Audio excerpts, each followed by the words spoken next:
Think about both of them often. How is she doing, okay, or don't know?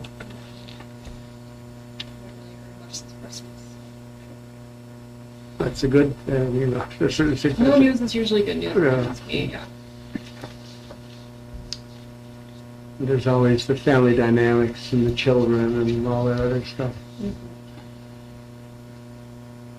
One of my good friends I met in third grade when I moved to Virginia, and then the mom was there, she's a dispatcher, and the grandparents, and there was no dad, and so the senior, you know, I said, well, you know, you got to go to college, and he goes, well, he said, you know, you get Social Security. He goes, why would I get Social Security? Because your dad's dead. He goes, what makes you think my dad's dead? Well, I've known you since third grade, and there's never been a dad. He goes, my dad is in the Twin Cities and works at 3M. Oh, wow. But he was in the military, had alcohol issues, and she flew home from Germany with 4 kids, and he agreed to stay out of their lives. Huh. So I'm like, and he goes, divorce wasn't as popular in the 60s, so I never brought it up. And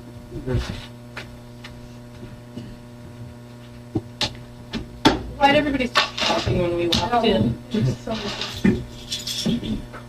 Mary should be rendezvousing with you on those reports. When? Huh? When? Momentarily. She's just pulling up. I could track her. must not live that far away if you got her at the house. Yeah, well, yeah. It's about a 4-minute drive at most. Yeah. If she doesn't speed, she got a lead foot. Right. You're alive. Yeah. You're alive, Mary. Yeah, I know. Yeah, we don't want to create any incriminating. So do we need names? What's the matter? Just the names, I just didn't know. They should know us by now. Well, that's what I was thinking, but I just didn't It's know if it was standard or needed or. It's a play at home, you know. Yeah, we can't convene the meeting without our signs. Right, So, I like, mean, we don't know who we are.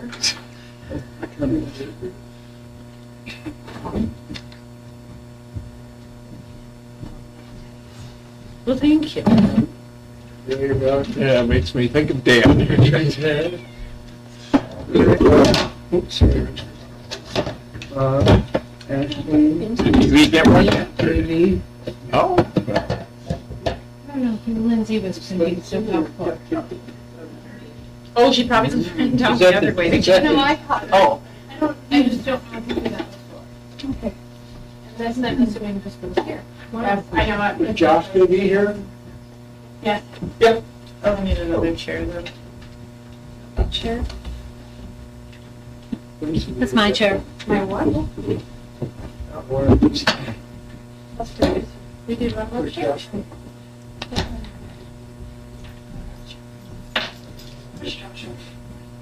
We'll sneak it. Yeah. I don't bite. Depends how the meeting goes or I'm what? gonna say. Did you mean to have it to me or to put up there? You can get Okay. by one. Crack. Huh? It doesn't go up here? No, because there is one. Yeah, there is. Lindsay, Oh, he got a nice Jiminy Christmas. what's the I matter? force lifted this batter on. Just slide it off. Okay, let's just move. Yeah, just move down. Mike gets the fancy chair. You get in, I'll let you do it. It's on you. It's like we have a very honored guest here, you know. and people- Yeah, Mike, I like your chair. Yeah. Really, I don't see that. We all situated? That was resourceful.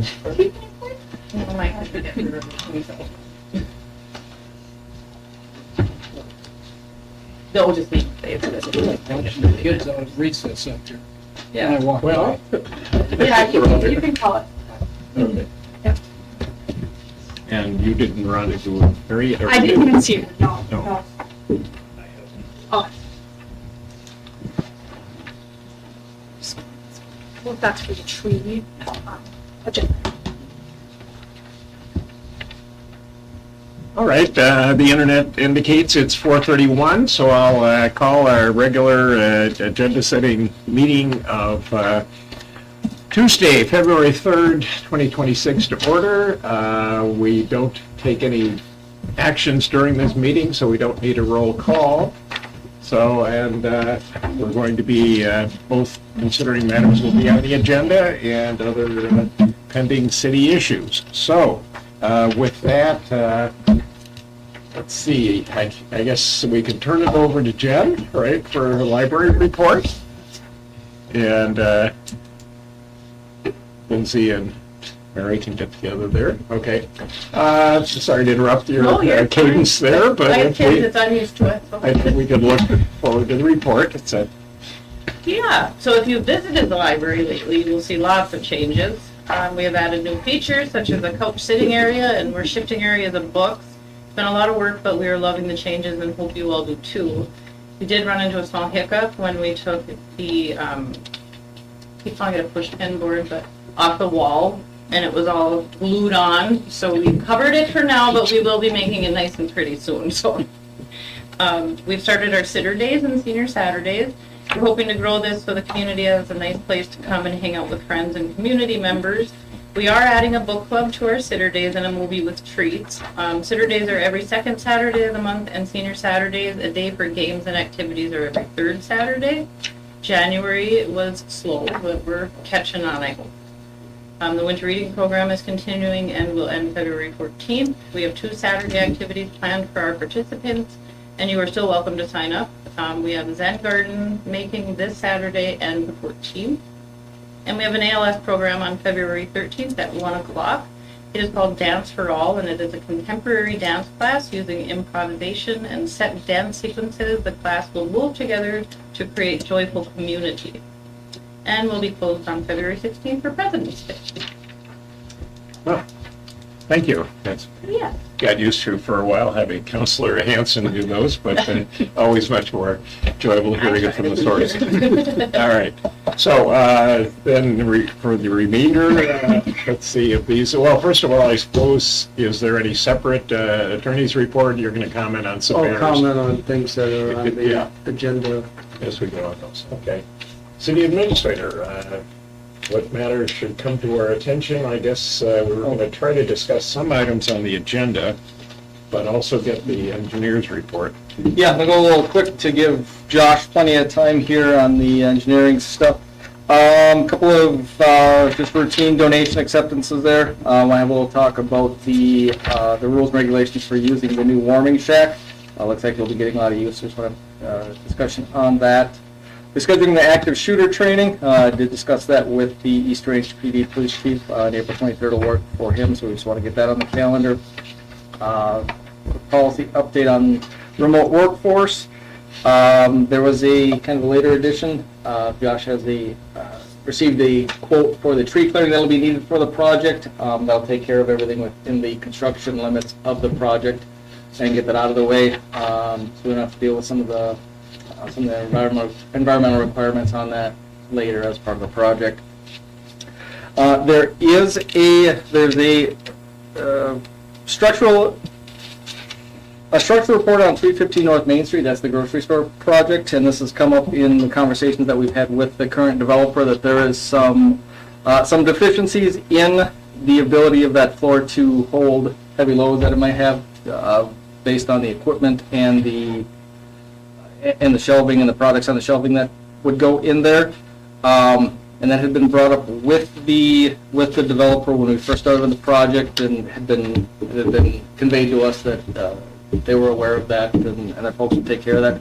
We don't have anything documenting what that process would be, and there's some liability concerns that we have on the city side that we want to get taken care of, and probably looking to have an independent engineer take a look at that again to make sure that it is structurally sound.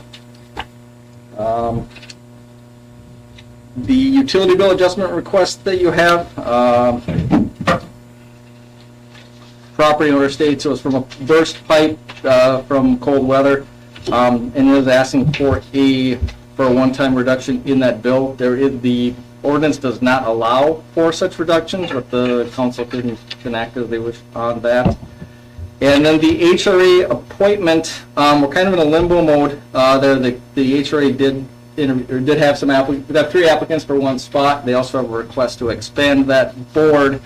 But if you remember, there was also discussion, it was actually Councilor McClousich, as he was resigning from the council, when he moved out of town or was spending more time out of town, floated the idea of merging the HRA and the EDA, and there's some real positives that could come of that. So maybe hold off on the expansion of the board, but there is an empty seat that needs to be filled. So that was pretty quick, but Okay, the engineering or structural reports that you just got, are those going to be distributed later, or what? I just didn't want to interrupt at that point, but yes, we can take one time. Sorry, one for Nick. Sorry. Yeah, I don't know that we need to go into that discussion in lieu of our engineer's report, but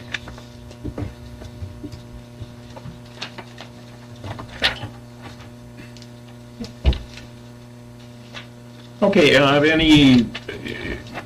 in realizing we're going to deal with the items that the city administrator went into, anybody want to take advantage of this more informal atmosphere to ask any questions on any of those items that he touched upon, or can we wait for the actual meeting? All right, so I'm assuming at this point we can turn to our city engineer or city administrator, any other matters, or? nope, I think we should cover the project-related stuff here, Josh. Yeah, so. Great, okay. Go through it. Good. Big street project coming up, so we are narrowing in on the final days of the design. We've been coordinating with the county about every 2-3 days, just making sure all the nuts and bolts line up with where they got stuff and getting everything coordinated and making sure we're using the same type of rock. They use special sand, right? So we want to use the same material if we can. Just making sure we're capitalizing on those efficiencies. So targeting going to MnDOT hopefully early next week. I would anticipate 2 to 3 weeks for MnDOT to review it, a week to address their comments, and then hopefully get it on the market sometime in early March.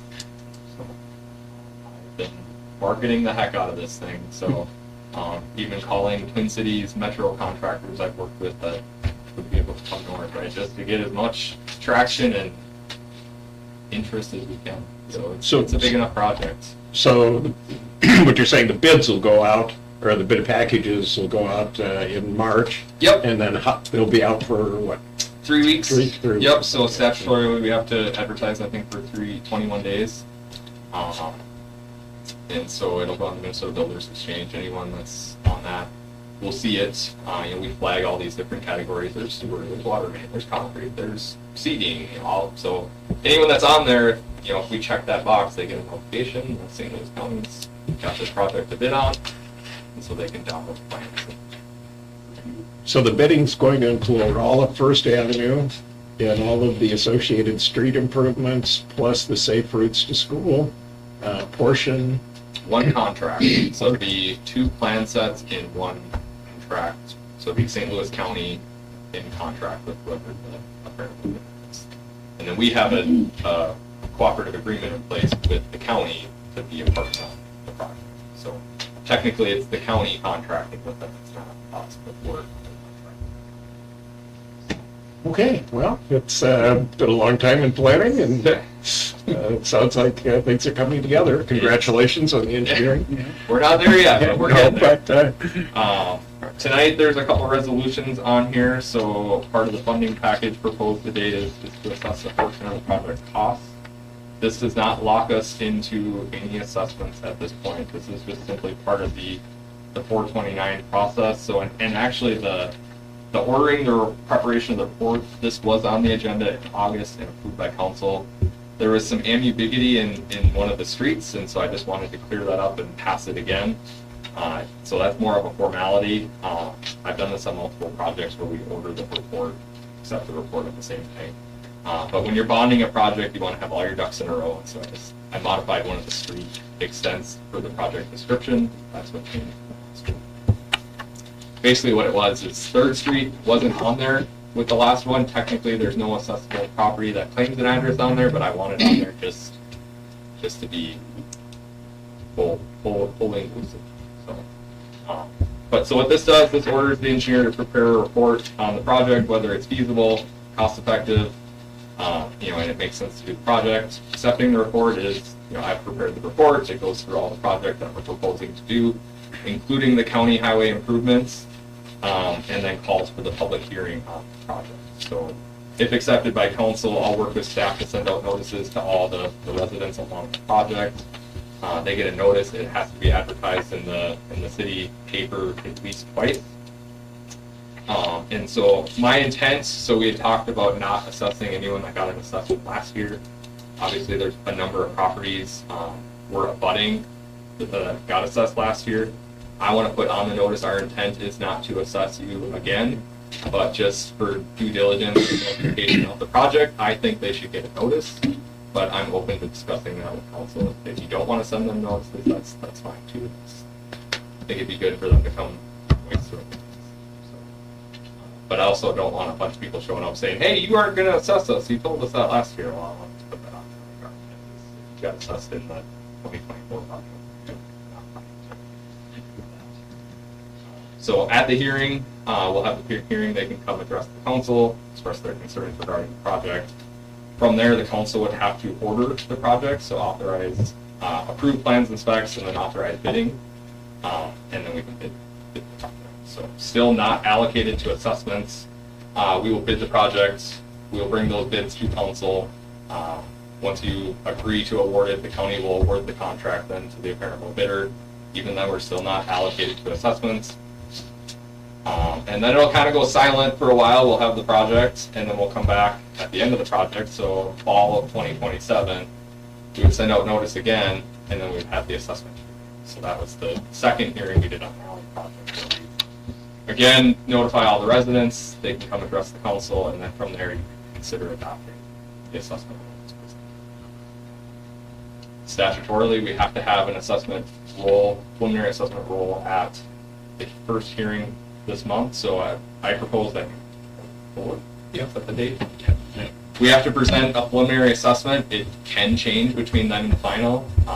I'd have to consult with Mike. I think it can go up, it can go down. If it does go up, we just have to notify them on the final notice that it has increased.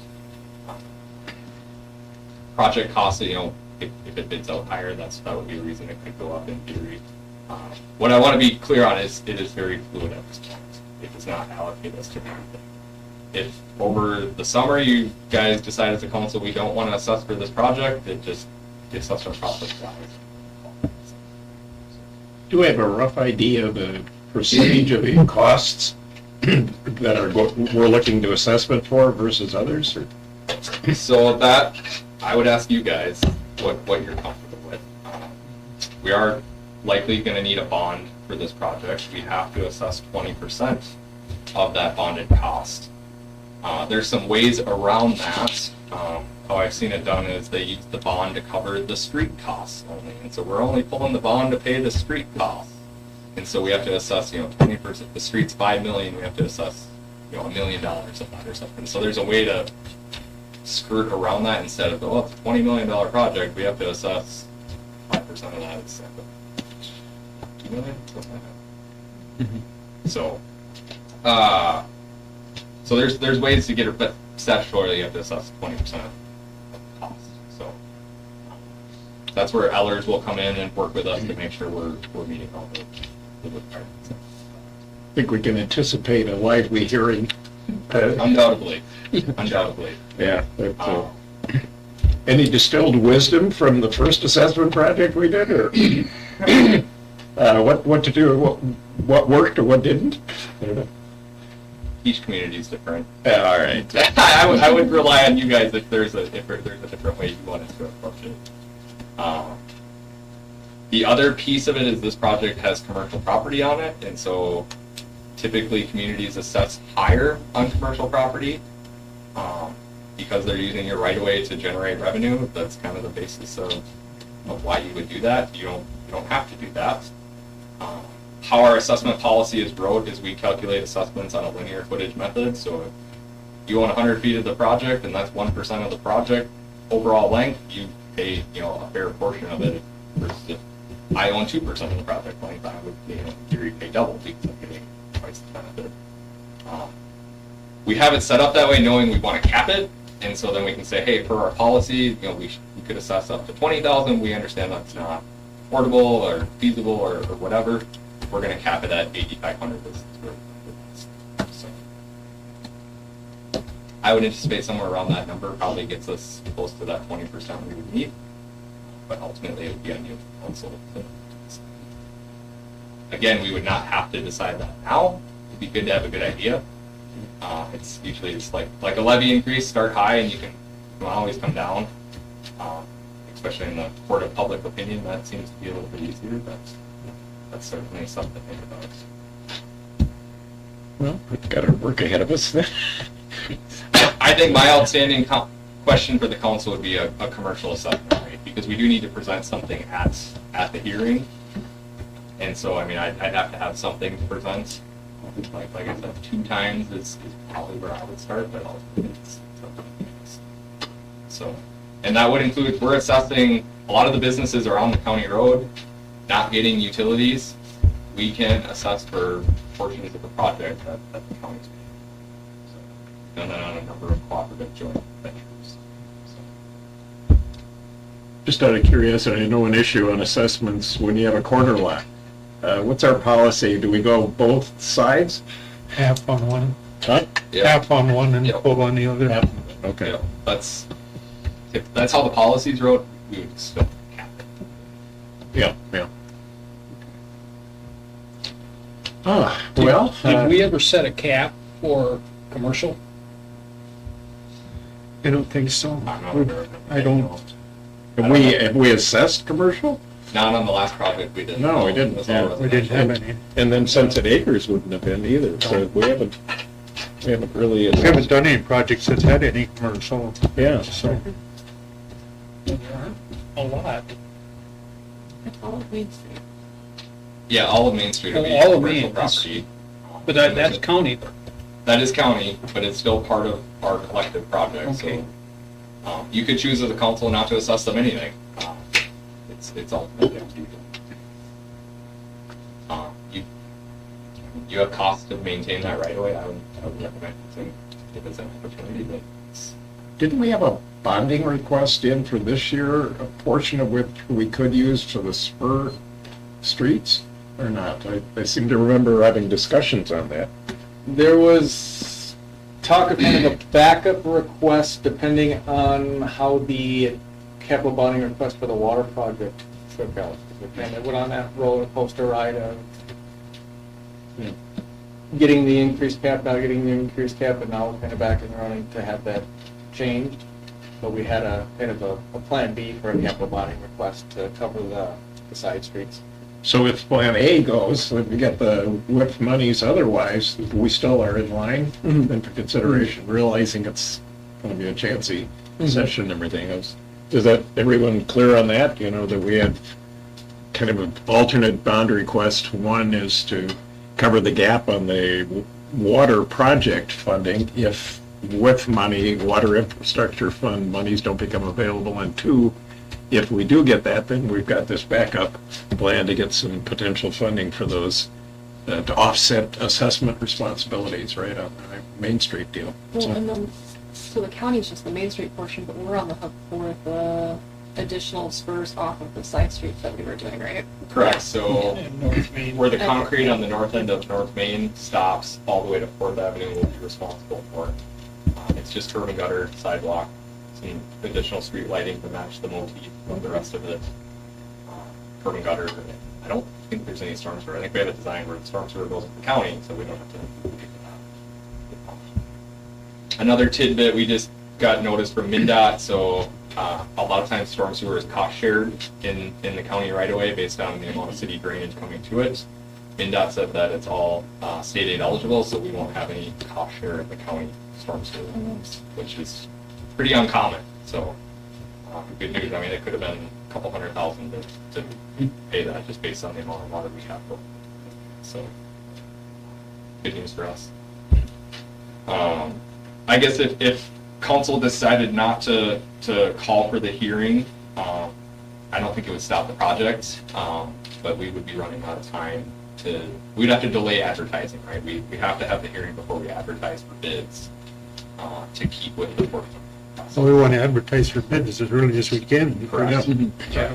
So we might get a couple week leeway out of the county, but ultimately we would have to break the project from there if we want to. Or we just decide we don't assess it. This is one project you want to get the first one on the books. Yeah. And the other factor that the council will have to determine when it comes time to do the assessment is the term, the years and the interest rate. Yeah, right. Generally, what you like to do is put those assessments on so the term matches the term of the bonding. If you do a 20-year bond, you do a 20-year assessment. And then have the interest rate set just slightly over the interest rate on the bond. You don't want to lose money in that. Right now, it's looking like we'll have a favorable bonding environment, so we'll have fairly low interest rates for bonding, so that'll keep that cost down. Ideally, even keeping that interest rate lower than what your average rate or what your going rate on a mortgage is, makes it a lot easier for folks to pay them off at the time of sale. That they can actually save money by rolling that into the purchase price rather than carry that assessment out for several years. So the bonds, though, would be only issued in 2027? Right. Oh, okay. Yeah, so we'd issue the bonds, and then we pay those over 20 years, then you Yeah. put the assessments on the properties, so the timing is, you receive that revenue each year off the special assessments, and time to pay the bonds. Yeah. The assessments would go on the 2028 tax year. Yes. As proposed. We could have the hearing this fall yet and put it on the 2027. We would just likely have some properties that are being assessed for improvements then. Just thinking we need a little bit of a crystal ball to figure out what interest rates will be that far out, right? But at least the state's bond rating is so good that we'll get the best rates we possibly can on it, right? So, yeah. I have another community, we're doing a project, I think they're at 4.6 with the bond they just pulled recently. So Yeah. give you an idea. I think it was a 20-year term, which in the PFA, I mean, there'll be opportunity for PFA loan as well, which PFA loan will be able to cover a portion of the water main. So we have the PFA grant, but we'll have some portion of the loan of that. Anything through the PFA will be like 1.5%. But that all gets finalized Yep. May, June, once we have the project bid out. It's good not to have to go out into the commercial bond markets and things. Good. The tree, sorry. No, Let's go. go through the tree clearing. If there's any questions on the resolution.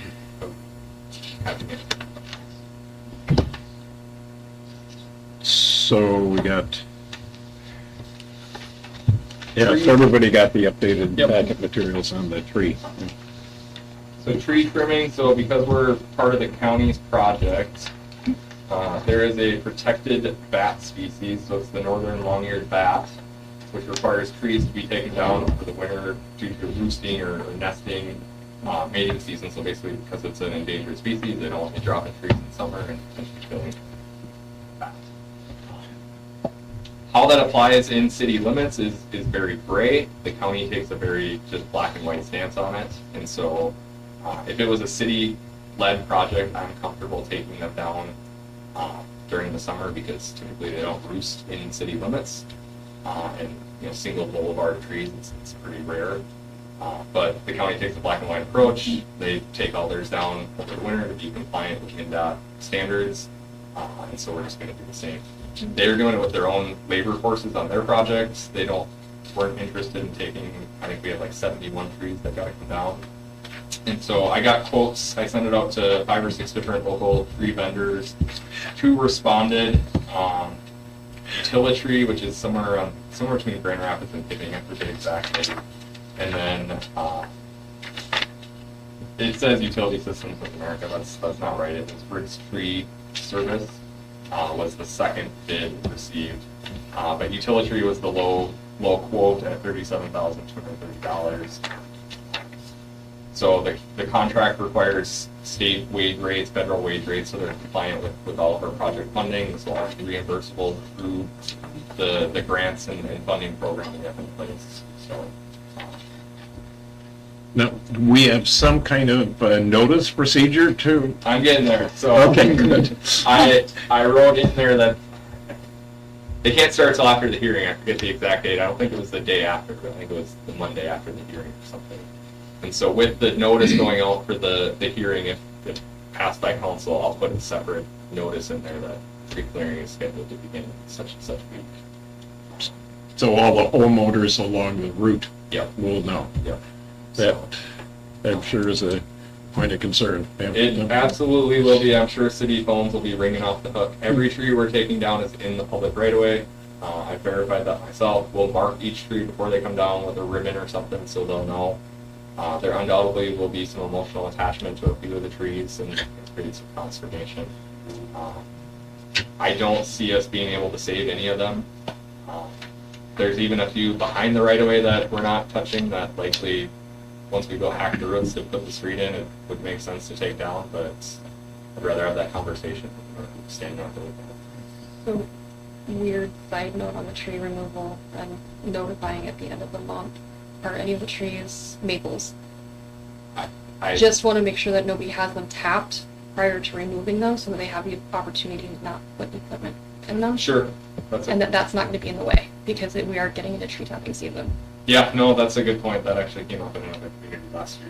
They Yeah. wanted, hey, It's don't early for put, that, isn't it? What? Isn't it early for tapping? A little bit, but if we're going to start getting the warm thaws and Yeah, we but do they'll get get the warm weather, notice. yeah, they're put gonna get the notice notice until the end of the month so people next just have, week. Or- yeah, So, just to make sure that we don't have equipment and stuff in your Yep. way and their way. so they're gonna cut the trees 12 inches above the ground, and Yeah. then they'll take the trees out, and then our street contractor will pull the stumps. So they just gotta drop it, get it all out of there. I typically don't like to see like, hey, the homeowner wants some of the wood, and I'd recommend avoiding that because I've had issues where we tried to do that, and then the tree laid there for 4 weeks, and it's just creates public issues. And some liability issues. Correct. Yeah. Correct. If they want to work something out with the tree contractor, and great, but I want to stay out. Okay, we have 1 minute warning. Any other matters to? The only other thing I'd say, I reviewed the structural report. I agree with what the engineer stated in there. Check kind of the codes and requirements he's referencing. Everything checks out. I've worked with that individual engineer a number of times. Highly regarded. He knows what he's talking about. I have no reason to question his concerns. Good. City Administrator, any other matters? Nope. I'm gonna mention one thing if I hadn't been already, but the agenda item that addresses the warming shack, Treasurer Barron's referred to Tom Kelly, our auditor, to make sure that we were not in the wrong by asking this, and we did get back from Tom that he was unaware of any reason why we couldn't, but ultimately where we sit with that is that right now, currently, the rink attendant is, yes, taking care of the rink, but it's a matter of who's maintaining that rink, the cleaning, the custodian work right now at this point for the building itself. And during the summer months, if we keep that open, are we hiring a new custodian? Are we expecting people to just clean up after themselves and no one's checking on it, that sort of thing? So at this point, there's nothing to approve. That would be more for discussion to then bring back to council for the next meeting. So just keep that in mind, to keep our on-time schedule for the 5 o'clock meeting. All right. I gather it is 5 o'clock, so let's see, entertain a motion to adjourn our agenda setting meeting. Moved by Council Berquist, supported by Councilor Keen. Any other discussion? If not, all those in favor say aye. Aye. Opposed? All right, we will be convening shortly. You guys have fun.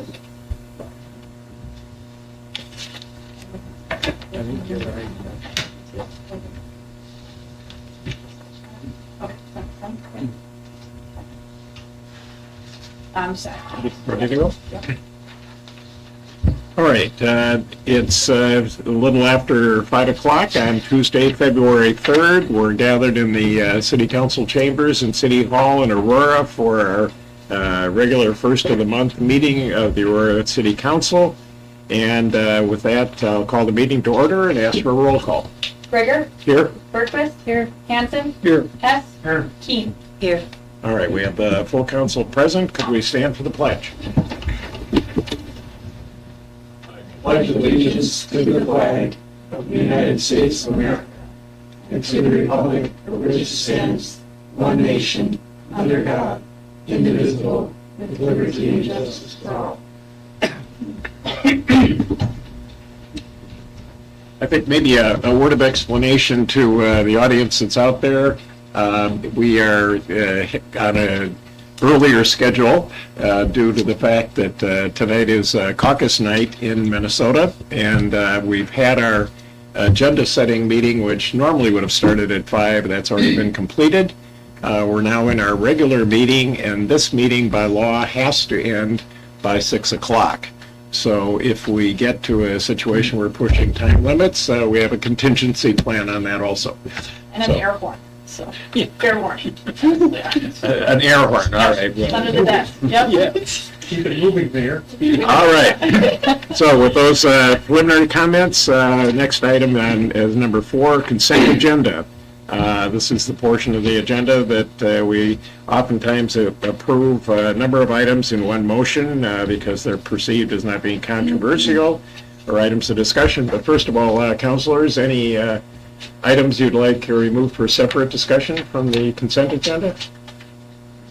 All right, seeing none then, I'd entertain a motion for adoption of the consent agenda. Moved by Councilor Hess, supported by Councilor Hanson. Any further discussion? Seeing none, all those in favor say aye. Aye. Opposed, the consent agenda is adopted. Moving down then to agenda item number 10, which is appearances, public forum. Any of our members of the audience like to, Mark, do you want to? Yeah, actually, there is some. Well, we'll allow you 3 minutes to inform us, yeah. Didn't write anything up. Both my parents died of non-smokers lung cancer, probably because of radon in the house that I discovered when I moved in about 5 years ago. And I did the hanging test, and I came in at a 4, which is 8 cigarettes a day. But then a couple years later, I got an electronic detector, and it came in at 25, which is 50 cigarettes a day and 500 chest x-rays a year. So I was just wondering if there's any interest in putting that in a newsletter and maybe buying some detectors and having the library check them out for people. Right. I can email John Yeah. on that. All right, well, we'll Yes. Yeah. delve into it further. Thanks for alerting council to that. Yeah. I don't see any other, no one's online, city clerk? All right, so that concludes our appearances in public forum. We've had our reports from staff members. Are there any supplemental reports at this time or anything as part of this meeting? All right, staff. Then going on to reports from the councilors. We'll start with our newest councilor, Councilor Keene. Anything? Not a whole lot. We attended the HRA meeting on January 21st, and it was really rewarding to see 3 new potential people and interest in that. We learned about the sewer issues, like with the Main Street Market, update on that, and then just great stuff in the community. Definitely a plug out to our street crews. I am always impressed when I'm driving up to the hospital early to drop my daughter off for work, and wow, our streets just are amazing. So kudos to them, and thank you for that. The sewer issue a little bit, just what is the basic comment on that? The basic thing with that is that it was unaware that the sewer line, the sewage was running to the pit. Yeah, the storm sewer, and so that needs to be rerouted to do appropriate. So. Okay. Thanks for your report. Councilor Berquist? Fire department would like to remind everybody to check batteries and expiration date and test your CO monitors, especially right now while we have furnaces and everything running. And then with the cold weather snap, reminder for residents who've had water problems in the past. Run that pencil screen of water to try to keep your lines from freezing. Open cupboard doors, get the heat into your lines, try to keep those issues from happening. And then the volunteer fair is next Wednesday at the community center. We have over a dozen organizations signed up. I'm really excited to see that. I hope to see a bunch of community members out there checking out the different organizations that you can volunteer with in your other communities. We have organizations from the East Range all the way across the range. Good. 3 o'clock. It starts at 3 o'clock and goes until 7. Thank you, Councilor Berquist. Councilor Hanson. Yeah, we recently had a meeting of the Labor Management Safety Committee, and once again, it was boring because none of the departments have had any issues, safety-wise. So no news is good news. No news is good news, and one of our agenda items later on is coming out of this group has been working with the East Range PD on the active shooter training. So we're getting good things, and kudos to the staff for their safe work practices. The only other thing is a week from today, the 10th, the Downtown Beautification Committee meets again here in this room at 9 a.m. So if people want to see what, at least in pictures, what parts of the downtown are going to look like, there's pictures, there's things available in the library to take a look at the lamps and the banners and what the sidewalks are going to look like, and it will help if you have that in your head when we get into the construction season this coming year. Since we're on the eve of starting that project, Yeah, I right. have timely notice there. And keep thinking out there. And that's it. Good, thank you, Councilor. Councilor Hess. A couple items. Aurora Cemetery Board, we had a meeting last week. The only items on the agenda is we raised some rates for burials, and burials are done on weekends, and after 2 o'clock, we did some adjustment on rates.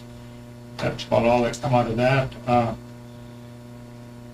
Planning and zoning, we didn't have a meeting last week because there was nothing on the agenda, so we didn't hold a meeting.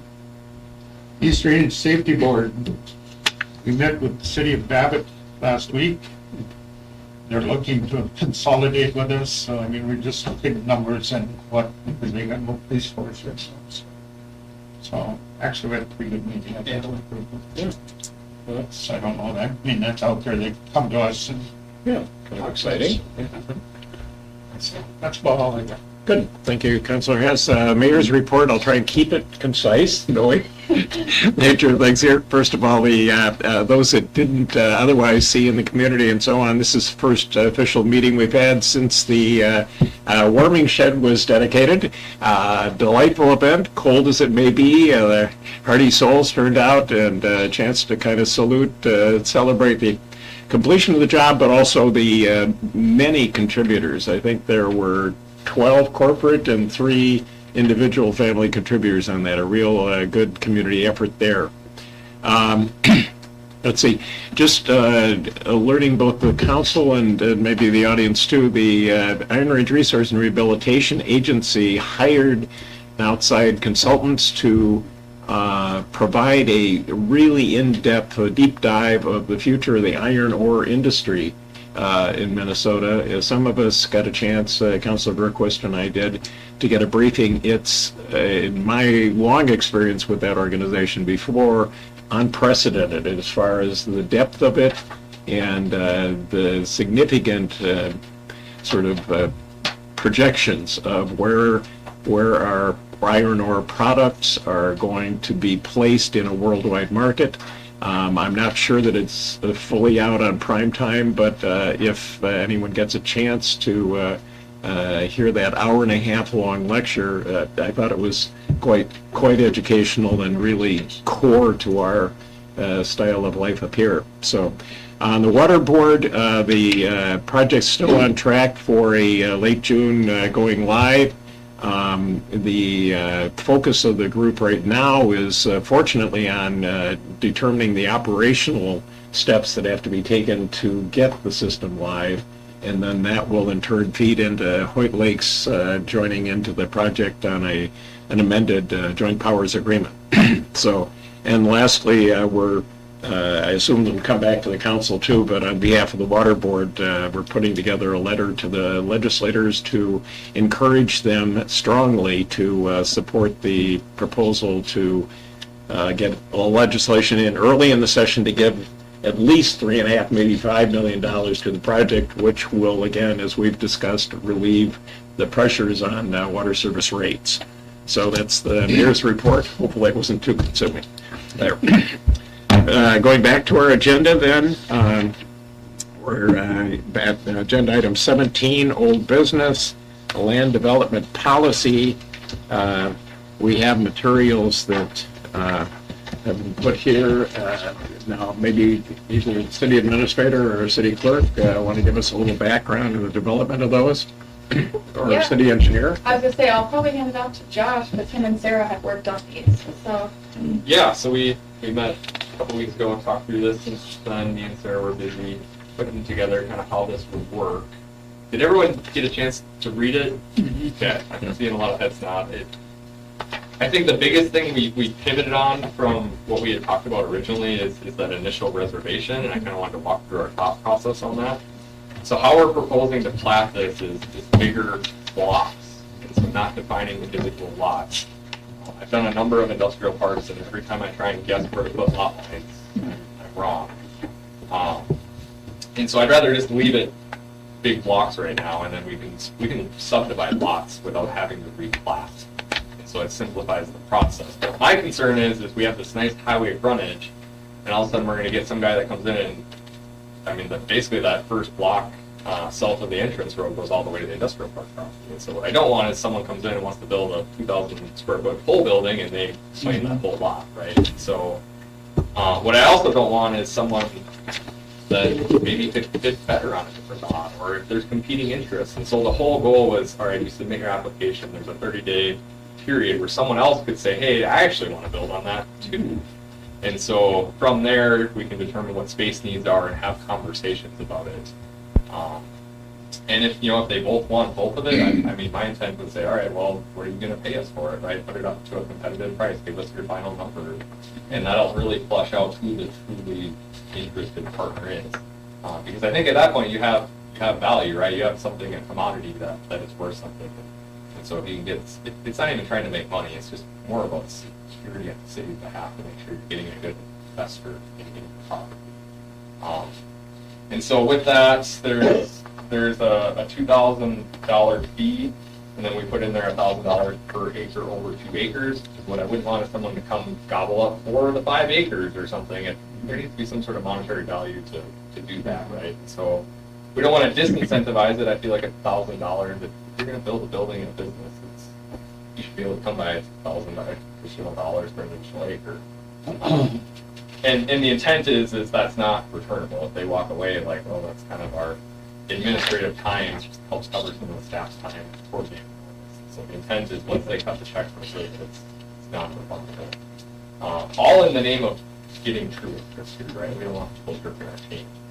So that's the intent there. It kind of walks through the process. From there, once it's reserved, they have 180 days to secure their financing, get some preliminary building plans to us. What do you really want to do? What is the hard numbers here? Once we have that, we can move to a purchase agreement and actually execute a purchase agreement. And then from there, once they have the property in their name, they can obviously finalize their funding and start construction. And so I think we give them an additional 180 days from the purchase agreement to finalize funding and start the project. And then they got 2 years to get the project done. So, and if they don't, it's at the discretion of the council, the property reverts back to the HRA or the city.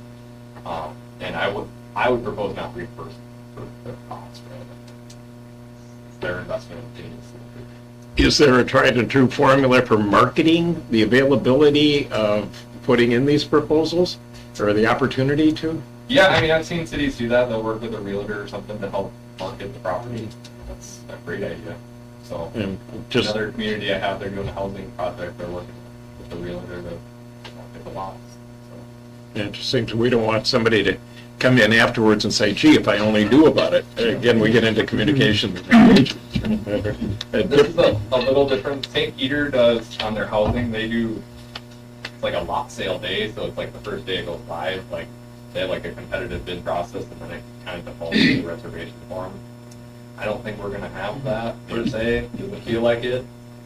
We kind of know who the interested parties are, and so I felt like this is a better way to structure it. If there's competing interest for a specific lot, we can fairly.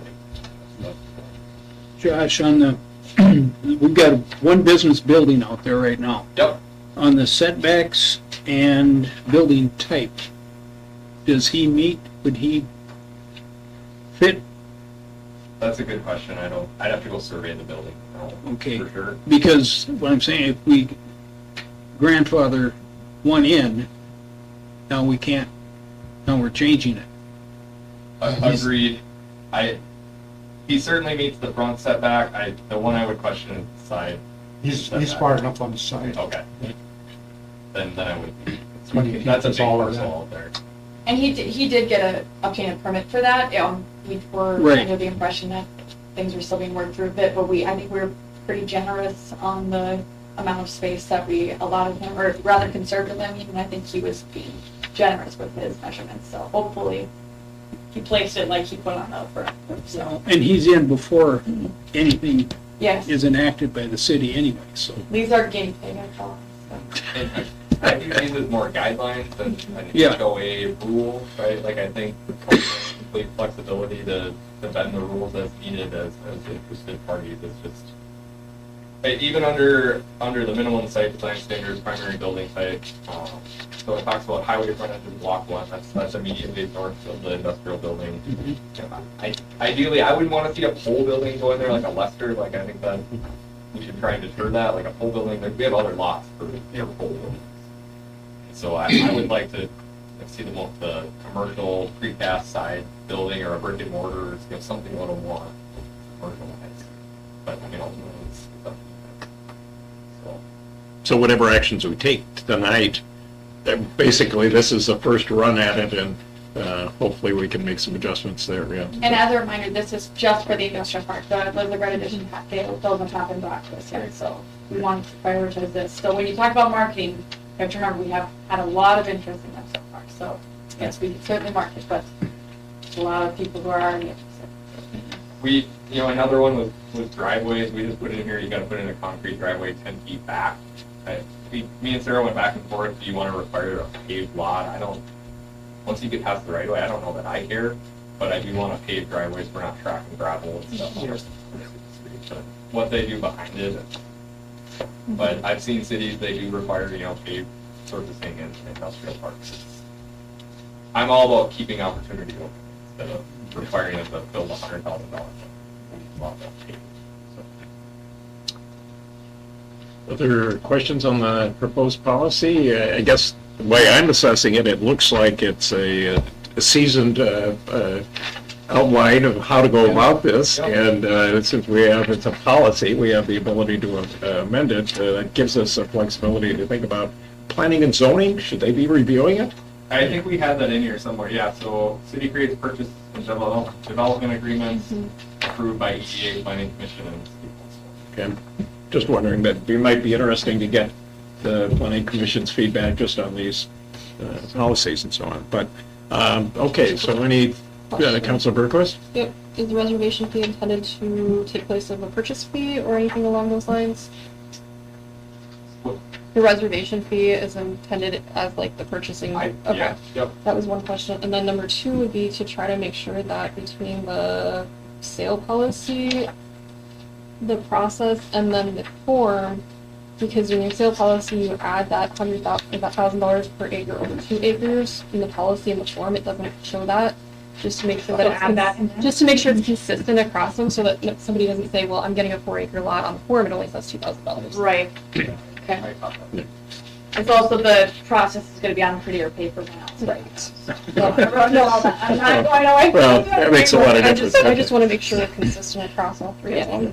And the only other point, from experience, there was a part about the reversionary clause.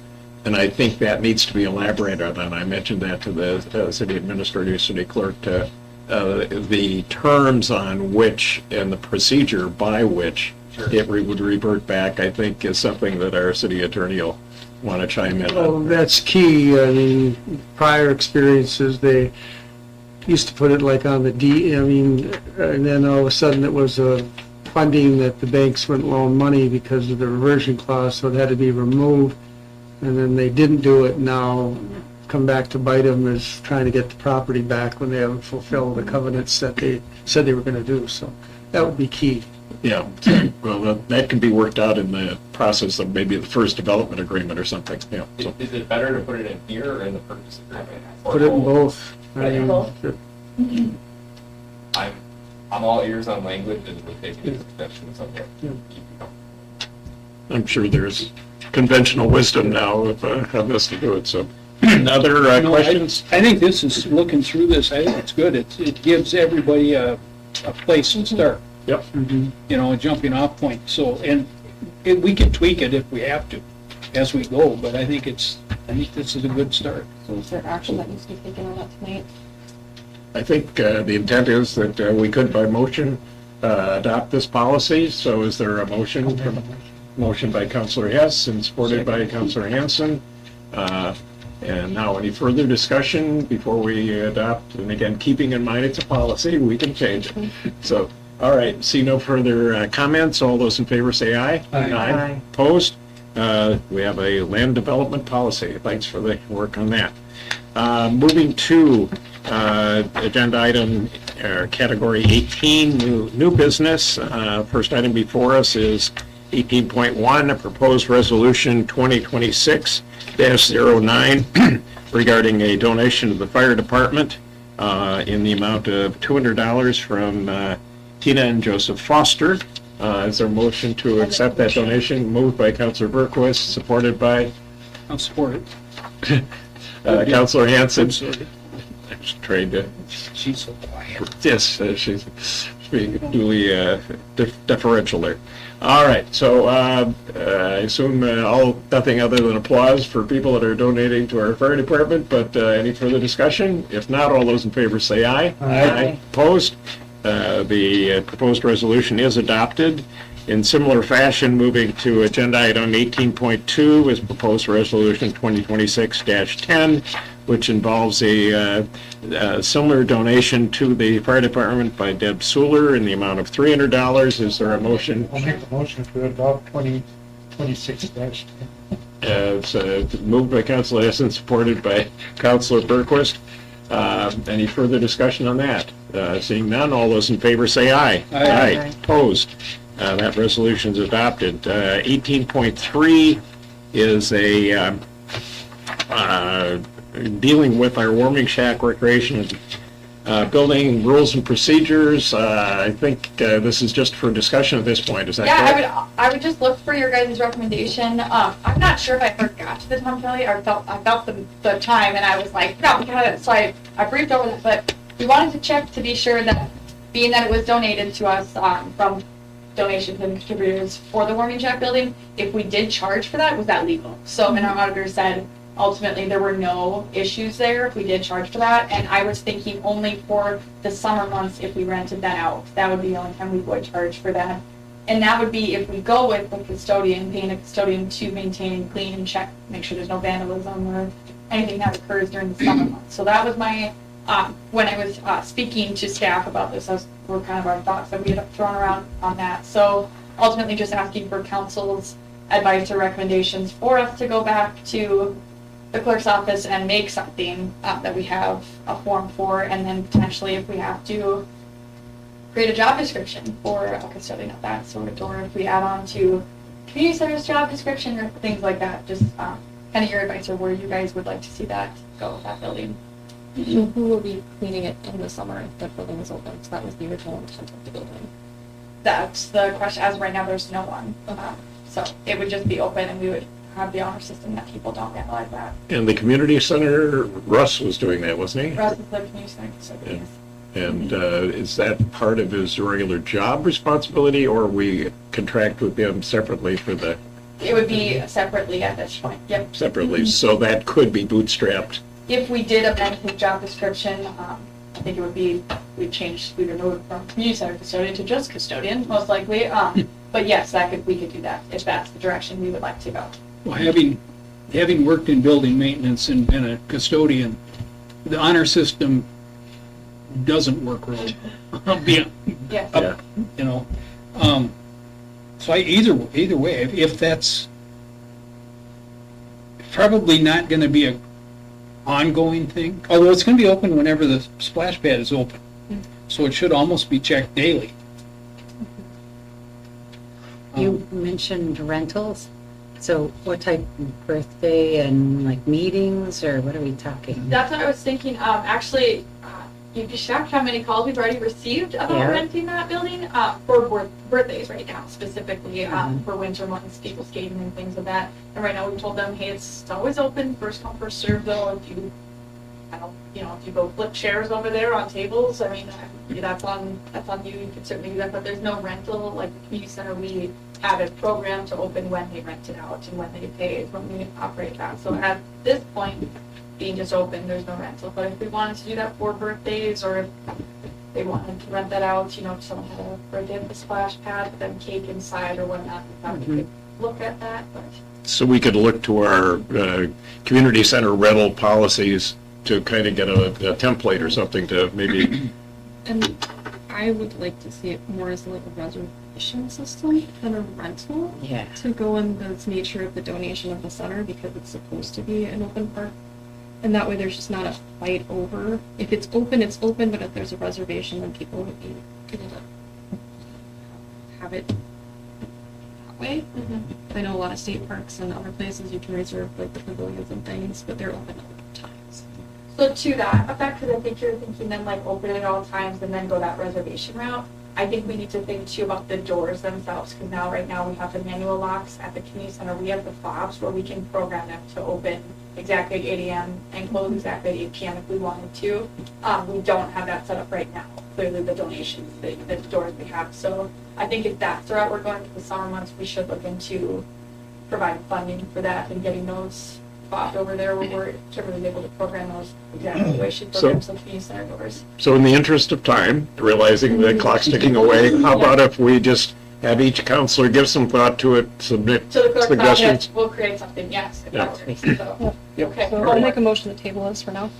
All right, I'll motion to second that. table by Counselor Berquist, supported by Counselor Keene.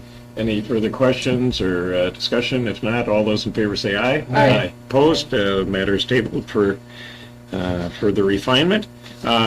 18.4, active shooter training is scheduled. Do we need to make a motion To to? close City Hall for the active shooter training on April 23rd. Okay, so I'll make that motion. moved by Counselor Hess and supported by I'll support it. Counselor Berquist. All right, any further discussion on that? If not, all those in favor say aye. Aye. Opposed? Motion's adopted. Just, well, it's crossing my mind just for future things. Should we be approaching like the police chief to talk about a potential bow hunting season? I've noticed a robust presence of the deer in Sunset Acre. I don't know, we did that for a number of years. The herd was, He does get approached every year, and then he's the one that makes that call. So back normally in July-ish, okay. Just so it's on the radar screen Get the somewhere. spear out my, Oh, well, out my front door. you'll have to compete for that. All right. So, moving to agenda item 18.5, proposed resolution 2026-11, the remote workplace policy, which is a refinement of the existing one we have, right? yes. And any way to highlight the biggest changes that are in it, or?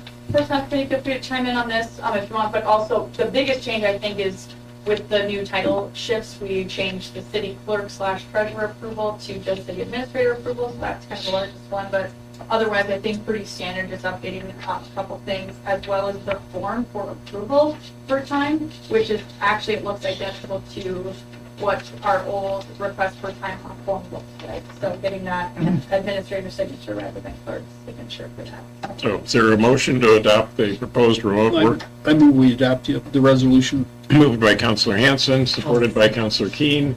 Any further discussion? Seeing none, all those in favor say aye. Aye. Opposed? Resolution's adopted. One of the things that might be coming up on that is if we can find a way to kind of blanket update the policies to reflect that change in the job titles from clerk to administrative. They've been, the policies were approved over various different eras of clerk administrator, clerk. City Attorney, can we do a blanket, sort of, If you got them before the council and that was the only change, change the title of employment, you can do a blanket, but they should all, each policy, show the change, but, if there's gonna be some other changes, then you might not do it separate. So if it raises red flags on why 20-some policies are being updated. That's why. all right, we stand duly on notice. All right. Returning back to the agenda, Resolution 2026, ordering preparations of a report. This has to do, let's see, 11. I don't know that I have, but 20, yes, I do. Preparation of the report. Okay, yeah, it's here. All right, so we have the proposed resolution in front of us. This is the report that was referred to by the city engineer during our discussion at the agenda-setting meeting. Is there a motion to adopt the proposed resolution? I'll make a motion to adopt resolution 2026-12. Moved by Councilor Hess, supported by Councilor Keene. Any further discussion on that? If not, all those in favor say aye. Aye. Opposed? Motion carries. Next is agenda item 18.7, proposed resolution 2026-13. That's about receiving the feasibility report and the public hearing for the reconstruction project. City engineer, any additional comments on that or not? No, I guess on the, if you choose to call the hearing similar to the previous project last year, I'll put their presentation off of that. Over for you guys to take questions. And that'd be in the community center? Yep. Right, okay. Yep. I'll make a motion to adopt resolution 2026-12. Moved by Councilor Hess, supported by Councilor Hanson. Let's see, there's no need to do any amendments, we're okay, to do it. All right, so we have a motion to second it on the table. Any further discussion? Seeing none, all those in favor say aye. Aye. Opposed? The proposed resolution is adopted. 18.8 agenda item has to do with tree trimming, which again was addressed somewhat in our agenda setting meeting. We now have a proposal from two firms, right, for the tree removal actions that would be taken in preparation for the street improvement projects that are going on. The two are the Utility Tree Incorporated and Utility Systems of America. A separate. Yeah, it's Bricks Tree and Stone Removal. It's not USA. Oh, I what- missed that one else, but Oh, what was the name? Bricks Tree. Oh, and Rick Stone Street. Removal. All right. I'd make a motion to approve the quote from Utility Incorporated for $37,230. Moved by Councilor Hess to accept the low bid there.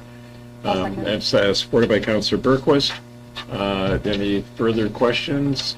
Just for the viewers, there will be notices going out to people, particularly those on the affected boulevard areas, specifically advising you these trees are coming down not out of desire, but out of necessity to enable the project to go forward. So we have a motion and a second on table. Any further discussion? Seeing none, all those in favor, say aye. Aye. Opposed? So, that's taken care of.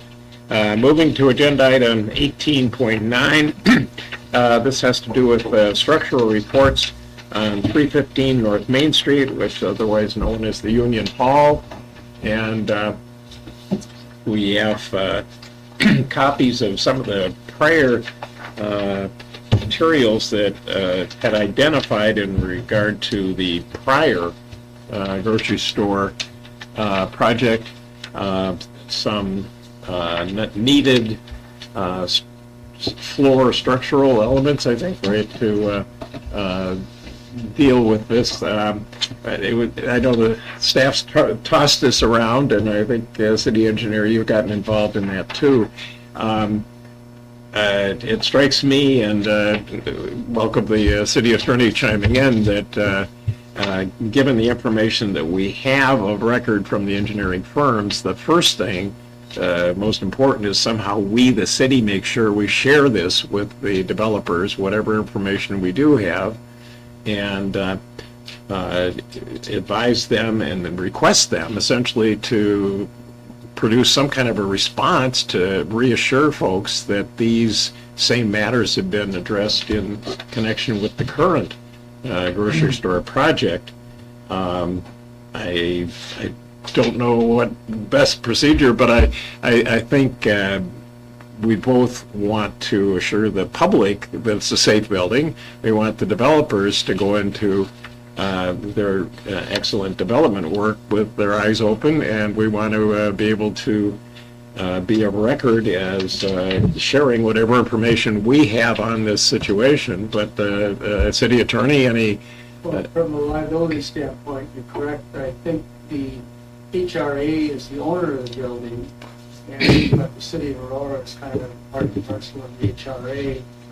That was a concern with the flooring, hold, the shelving, and the coolers, and that's what the study from Shire indicated, that they didn't think that it could without some significant reinforcement, structural reinforcement. I'm no engineer, but and then there were quotes, of the significant dollar value to make it structurally sound and obviously safe for the developer, its employees, and the citizens that were shopped in.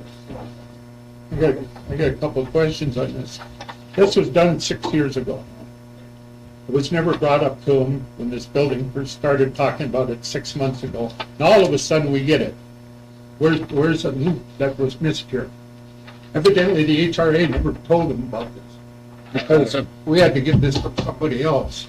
Yeah. HRA had records of it because they paid for it. This was an afterthought.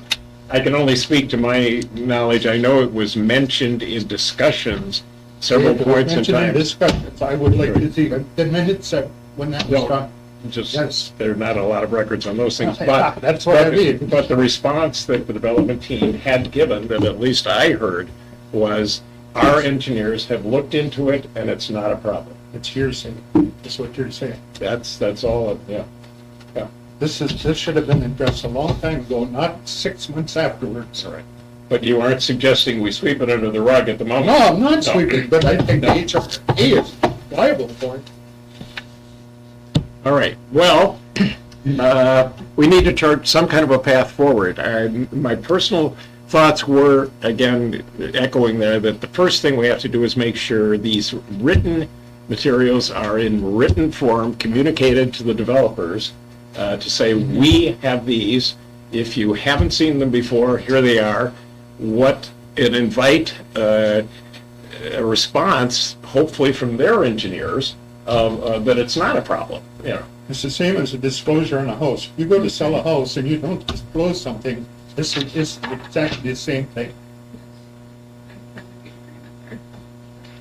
I'd like to The speak a HRA little is at bit fault here. to this. That report and all of the dealings, even beginning with the new developer or prior to my time on the HRA, but when this was first brought up at the meeting where I was present, the developers actually said that they knew about this and they didn't, at that time, they took a look at the numbers and said that they didn't feel like they had the amount of load that that the previous developer had, and so they did not feel like they needed to beef up. They felt like they were fine.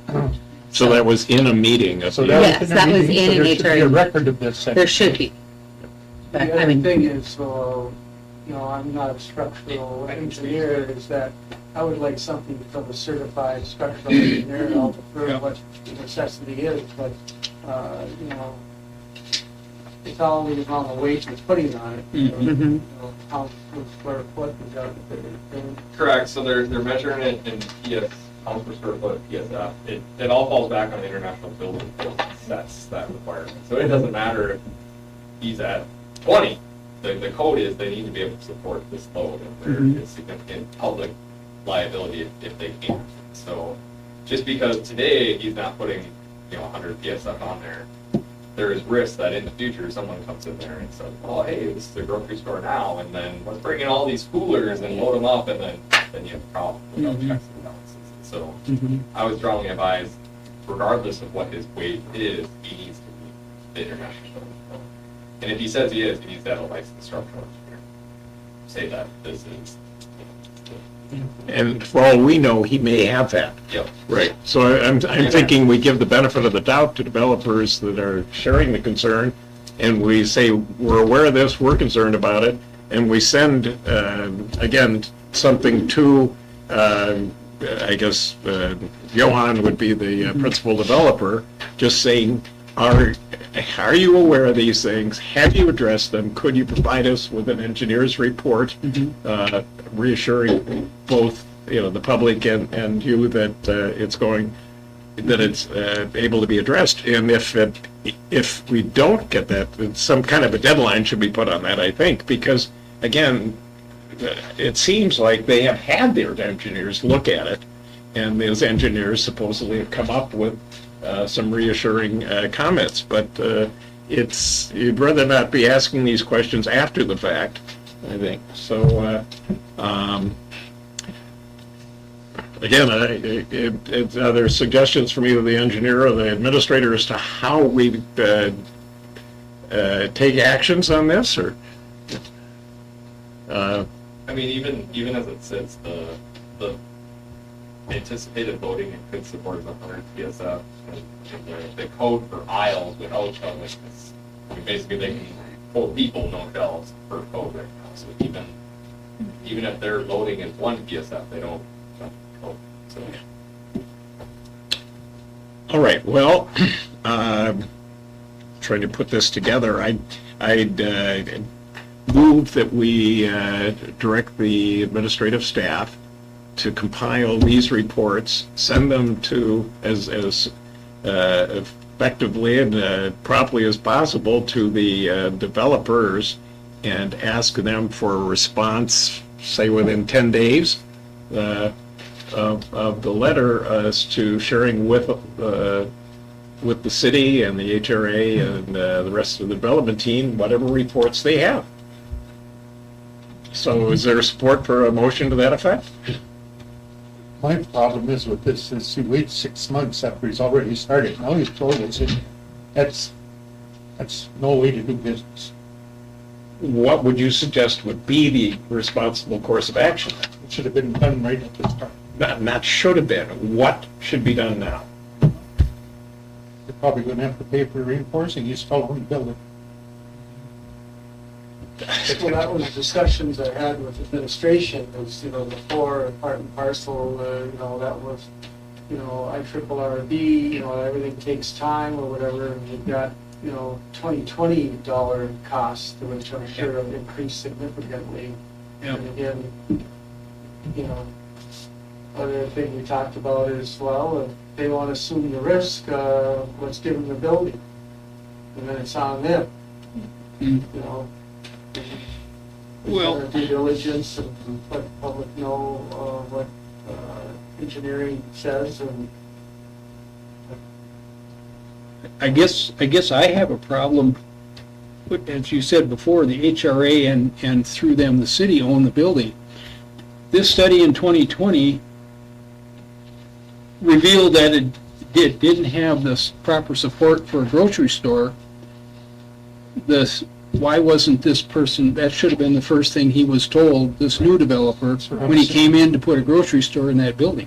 nobody's disputing that, but you can't undo the past, so. No, but I guess, And no, there are no minutes reflecting that there Right. was a conversation, but if it wasn't the first thing that they were told, it was one of the top 3, like literally. I would, there's been conflict with this project, but I genuinely would be shocked if the developer's response to this is surprise, and if they say that they weren't aware. Because it was discussed in depth, it was discussed at length, that there was issues with the ability of the floor to support the materials. And some of their response was that they had that information from the previous developer, that they had some communications or relationship there where they were aware of it, even outside of us. So I go back, I suggested a path forward, there was no second on that. Does someone else have an alternative approach? Could you restate your motion? Oh, okay. My motion was that the council direct the staff to accumulate what documentary reports we have, put them into a cover letter, those as attachments, get them in writing as quickly as possible to the developers, and ask them if they have an engineering report, as they've referred to, could they please provide a report from a registered engineer showing us how and why they feel comfortable with that issue. And then we put some timetable on that so that, the issue, again, doesn't get swept under the rug. It's a real issue until it's somehow addressed. And so the intent of the motion was to bring this thing more formally before everybody, before there's a problem, and hopefully we'll get a response from the developers that they in fact have had an engineer look at it, and based on their layout or something, somehow they feel that complies with the building code. But we don't know at this point. So that's a long way of making a motion. And one thing to clarify on the notification, so we had discussed this concept, or the fact that there was concerns with the floor in depth very early on the project. The actual written report that you have, that came out of, after a series of conversations, we actually kind of just asked super nice through the vendor for them to contact the previous developer, because it wasn't a document that was paid for by the city, by the HRA, or by the IRRR, so it's a public record document. It was paid for by the previous developer, so technically it was. And the HRA?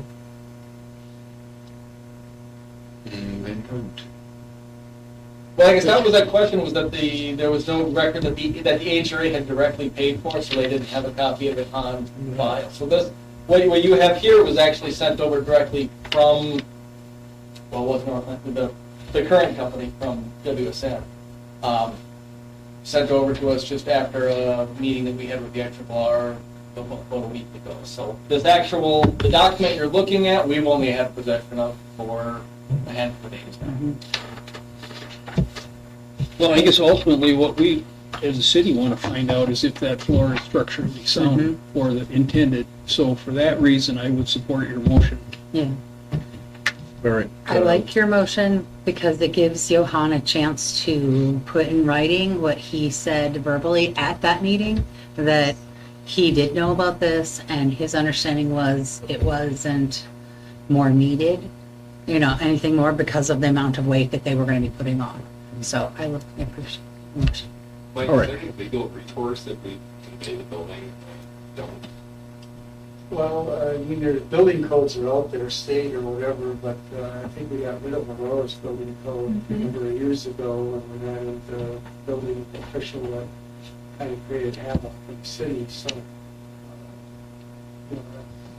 So we don't really, the permit, and you have to get a permit for the grocery store. Because renovations. We have EMP permit? Yeah. Well, state building code, still state building code, Right. so that still has to be followed. But no, the internal operations do not require a permit. I guess, like, my scenario would be, like, we convey the building to them, knowing that it's probably structurally deficient, they occupy it for a grocery store, there's an accident. Well, as long as you put on there, caveat, and provide all this information, then, it's on you, and told you it's significant cost, and it may not be that. I mean, somebody gets hurt, they're gonna try to sue anybody and everybody, you know that. Well, I think with the motion on the floor, once we get that information back from the developer, I think then that would give us the opportunity to either, if we feel the need to pursue that, if it's not, Stand on. if we don't feel it's structurally sound, if we're not assured, so I guess that's the best way to find out is see what they have. All right, so I gather that's a second from a I motion. did second your motion. Yeah, that time's ticking away here quickly. Yeah. All right, any further discussion on this, or, all right, if not, all those in favor of the motion say aye. Aye. Opposed? All right, the administration will get something out on that. Moving on to agenda item 18.10, the utility bill adjustment that's been requested there. City administrator, I think in discussions I had, you indicated that past policy, but not to. Yeah, and the ordinance does not allow for a break like this. However, we did tell the property owner that he had the ability to request the council for their action. Make the motion to deny it. Moved by Councilor S. to deny, supports for that motion. I'll support it. Councilor Hanson supports that. Further discussion, seeing none, all those in favor say aye. Aye. Opposed? Denial there. HRA appointment, 1811. Councilor Keene knows these matters firsthand, but my understanding is there were 3 applicants who the HRA reviewed, felt all of them were qualified. They felt the way to resolve that was to expand the board from 5 to 7. My sense at this point in time, I think we talked about a little bit in the agenda setting meeting, is that we have kind of in the background discussions or considerations of possibly in some way consolidating the HRA and the EDA, but we have not had that discussion and have not aired it fully. And I understand this is one of the rare instances in which I have some mayoral power. I'm supposed to be able to make an appointment to the Housing and Redevelopment Authority subject to the council's approval. So my thought is, of the 3, we know 2 of the individuals have been very active in city affairs before. The applicant Cheryl Samardzija Gribbett is not previously, to my knowledge, been involved in city matters, although she's her credentials, I don't know if you've all had a chance to see those, or, all right. All right, so you can pass those around. She's, Amy, you've met with her, had some things, so the only comment I heard otherwise was the fact that she didn't mention in there, but she's also been involved in a lot of grant writing. So I'd appreciate very much, Councilor Keene, your impressions, comments. Again, my thought was anytime we can get qualified new individuals involved in volunteer things, we certainly shouldn't pass up the opportunity, but realize also that we have the opportunity in connection with the discussions. If we decide not to do anything with the EDA, we can consider then the expanding to 7 of the HRA. So I don't think we're losing options, but I was thinking, why not take advantage of the new blood, so to speak, with talents there. So I will indicate to the council that under my mayoral authority, I'd like to appoint this individual to the vacancy on the HRA. That is subject to your approval. That would put it up to 5? That would put it up to 5, yeah. But at least that's my understanding, is that Clerk's office too? Yeah. So you'd like to appoint her, and then then continue our discussion on the EDA and the HRA. So not increase the board membership at this time. That I think we could see ourselves. Okay. I mean, I can't picture, frankly, 5 plus 7. I think we're going to have some kind of a, if we go ahead with that merger plan, we're going to have some kind of a balancing decision on the membership on those, that body. At this time. Pardon? What is that? Are you? I guess I don't understand what you're asking. Yeah, Council. Is well, that are you okay. asking us to make a motion, or are you making? I don't understand exactly the process myself, but we have 4 minutes. I'll make a motion to approve Doug's recommendation to appoint Cheryl I apologize. Samarja Devet to the HRA and not increase the membership at this time pending further discussion, EDA, HRA combination discussion. Is there support for that Yes. motion by Councilor Keen? Further discussion? All right, if not, all those in favor say aye. Aye. Opposed? Aye. All right. Absolutely not. Noted for the record there. Let's see, turning to agenda item, we have 3 minutes, okay. Turning to agenda item, commercial and tax exempt property assessment discussion. Is there any way to capsulize that in a few minutes, or?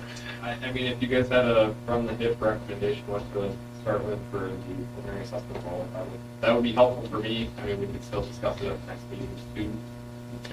But as we start to put that together. Could you provide an assessment role with both those in it and those without it for discussion at the next meeting? Sure. Would that be okay? Yep, and then the other item on for thought and consideration over the break would be tax exempt properties, schools, churches, things like that. All on the table to assess. We can assess. Oh, I didn't realize that. Okay. It is our one time to collect a property tax, if you will. Right, so that's been tabled? Or is that a motion? So, yeah, I'll make a motion to provide both options at the next meeting for discussion. All right, moved by Councilor Berquist to do that, supported by Councilor. Week from today. Weeks from today, yes. I won't get the. No, this would be February 17th meeting. All right, motion's on the table. All those in favor say aye. Aye. Opposed? Motion carries. Under other items, anything that's burning? In 1 minute? I'll make a motion to adjourn. Moved by Councilor Hess to adjourn at 5:59. Is there support? Support. Supported by Councilor Hanson. Further discussion? All right, if not, all those in favor say aye. Aye. Opposed? We stand